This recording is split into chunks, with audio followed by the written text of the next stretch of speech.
I'm Katrina, and this is Sew and Tare. I am here for a quick video about how to use your pressure cooker to cook frozen meat.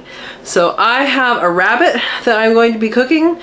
It's been frozen in the freezer for a while now. This same thing will work for chicken. Chicken is 6 minutes per pound fresh. I happen to know for my weight of rabbit, it's about 35 minutes for a frozen rabbit. So when you freeze your rabbits, hopefully you're freezing them tucked in together in a little circular thing. Now this one, the neck is a little bit out, so we'll have to see if it'll squish. It is frozen. It's frozen. So I'm going to cut this open and put it in here. I have a little bit of water in the bottom. I'm using an Instapot. I also have a New Wave that I use. We'll see if this doesn't fit in here. It might go in the New Wave. But you can cook a rabbit from frozen in 35 minutes. I mean, that's also including time to heat up into pressure and then also time to cool down. So still, it's pretty good. You can do it plain if you want. You can do it with spices. You can do all sorts of stuff. So I'm going to show you what I'm doing, and you can do whatever variation of it you want. Again, I'm using a rabbit. You can use a whole chicken if you want, processed and all that. So there you go. So whatever pressure cooker you have, you should have a rack that goes with it. The water should be just below that. I'm gonna add a little bit of water. And some of that water will become steam and some of it will stay there. You need that water because it will create the steam and the pressure with that water. I have lots of rabbit videos on my channel. I grazed rabbits for meat. This one in particular was 3 pounds and 27 ounces processed like this. So this is 3 pounds, 27 ounces. And that's about the size of rabbit that I do. Some of them are bigger, some of them are smaller. Now, to get it out of this packaging, you might have to warm a little bit with your hands or with some water, or cut it open. But it should either peel open or you cut it. I'm gonna just cut this, make it fast.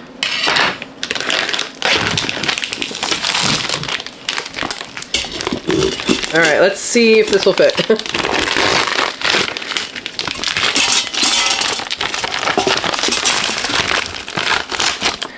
Not going to fit that way. All right, we're using another one. All right, this New Wave uses more water because it's a bigger space. I'm just pouring it over to kind of melt a little bit. That should be good. We are going to close the lid, plug it in, and let it go for 35 minutes. And that will be this whole thing. So when you bag up your animal, make sure that its shape when bagged is the shape appropriate for whatever you're cooking it in if you're going to cook from frozen. All right, close this up. Go to seal this little thing to seal. Plug her in. Each pressure cooker is going to be different, but for this, I just do this and then I go down to 35 and start. It'll come up to pressure. Steam will come out the top. It'll automatically close. All right, so what will happen is this is preheating. That's pH preheating.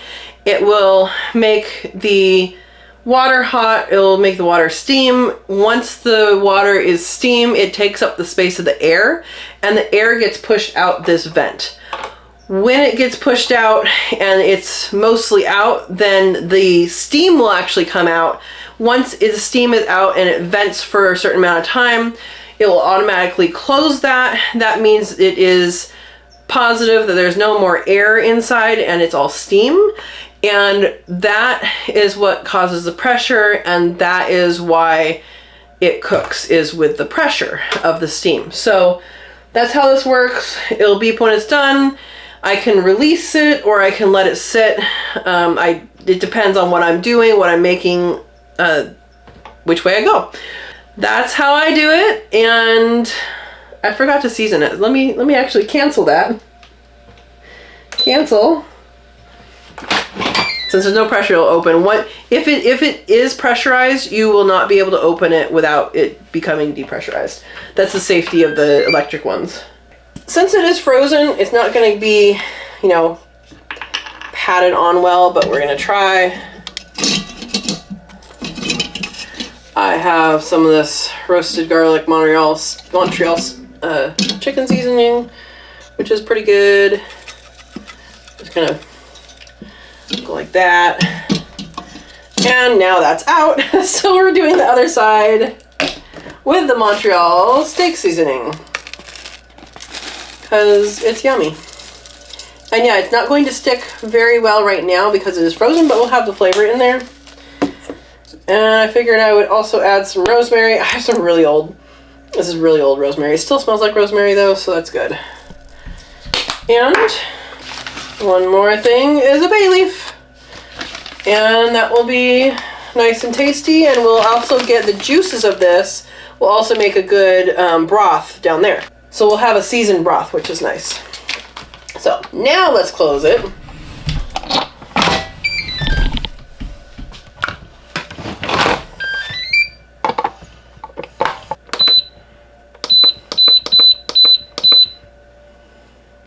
Okay, I don't know if you can see it. Maybe you can see it up on the hood of the range, but it is steaming. You can definitely hear it. And that will go for a little bit. It's not fully steaming yet.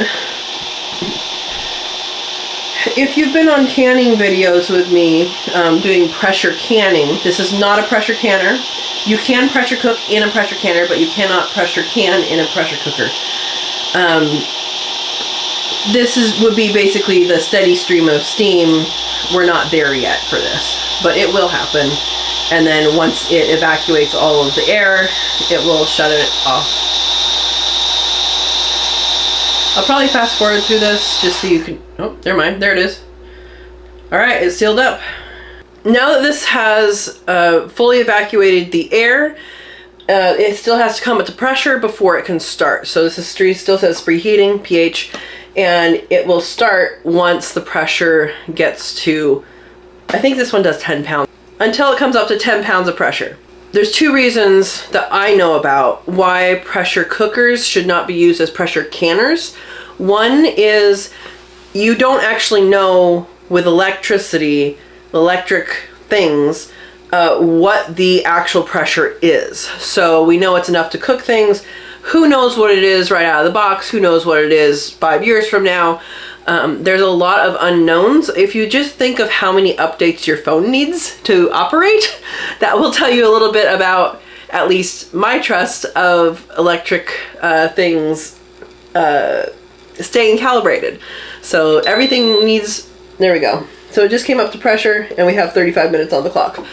So as far as my needs for my comfort level of saying, yes, this is actually 10 pounds, it needs to actually be 10 pounds. So I highly recommend, if you are canning, pressure canning, you get a pressure canner with a weight gauge. So you know exactly all the time, you don't have to calibrate it ever, because the weight is the weight is the weight. And you just have different requirements of time depending on your elevation then. So that was one, is the fact that it's electric and it needs calibration.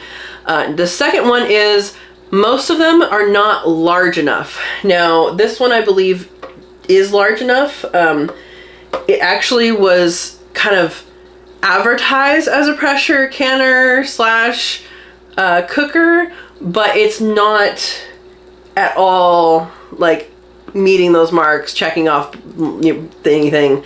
They just kind of mentioned, oh, you might be able to do this in it. I'm like, nah, probably not, probably not. Anyway, I believe it has to be able to fit 4 quarts. I don't know why that's in my head, but go ahead and go to the National Center for Home Food Preservation to find out what the requirements are. So I would not use anything electronic to pressure can, but it makes great for pressure cooking. And I do soups in here, I do meats in here, anything that you would want to pull apart, like a, you know, kind of like a pulled pork kind of thing. But anything you want to pull apart or be really super tender, cooking that in here will do that for you, and it's awesome. You don't lose any of the juices, so you get the broth from it as well. And I also make bone broth in this, so there you go. All right, I'll see you guys when it's done. All right, this is done. It beeped. This one lets it stay warm up to 4 hours after. And you can keep that way, or you can hit stop, and then if you are releasing the steam, make sure anything anything you have in your fruit basket, anything above it that you don't want steam all over, that you move it, because there's going to be a lot of steam. There we go. Get a nice facial. And right now I cannot open it. Like I'm not able to twist it at all. Once this steam goes away, it will release it and I'll be able to open it. So if you were to be able to open it with that much pressure, once you opened it, it would fly. That's what old pressure cookers back in the day that did not have the same safety features as today's. They're still, I mean, not all of them are electric right today. They do also sell, you know, ones that go on the stovetop, and they're safe. The really old ones though, I wouldn't use because they're known for blowing their top because they didn't have the safety involved. So this might be able to open it now. Yep. So the steam is still coming, but it's low enough, there's no pressure in there, and I'm able to open it. Let's open it on the other side. Woo. Smells like rabbit.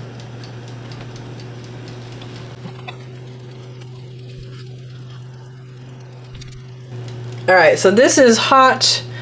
It is cooked, and you can see just how tender this is. Look at that. Look at that. It's all washed out. Why are you washed out? I think I got the light on too much. Anyway, there we go. The cat was outside. He was looking in the window at me. I felt like I was being watched, and I was. I let him in. Anyway, that is good. Nice and tender. This is rabbit. If you've not had rabbit before, it's very similar to chicken. It has less fat than chicken. It has lots of good things for you as well. And it tastes very similar to chicken. It's really good. So, I recommend rabbit. Plus, if you do it this way, you get all that broth and super yummy. You turn it into soup. You can cook rice with it. You can do all sorts of stuff. So, anyway, thanks for watching. If you enjoyed the video, hit the like. If you would like to eat some meat, go ahead and do it. Any way you can cook chicken, you can cook rabbit. So basically, rabbit would be if you are cooking skinless chicken, you cook it with skinless rabbit, basically. Yeah, so if you liked the video, hit the like. And if you are new to the channel, go ahead and subscribe. These are rabbits I raised, so we will share with you how to raise them and all the way up and onto your dinner plate. How to cook them, how to do a whole bunch of stuff. So lots of homesteading content here, lots of cooking stuff, and thank you for watching and have a wonderful day.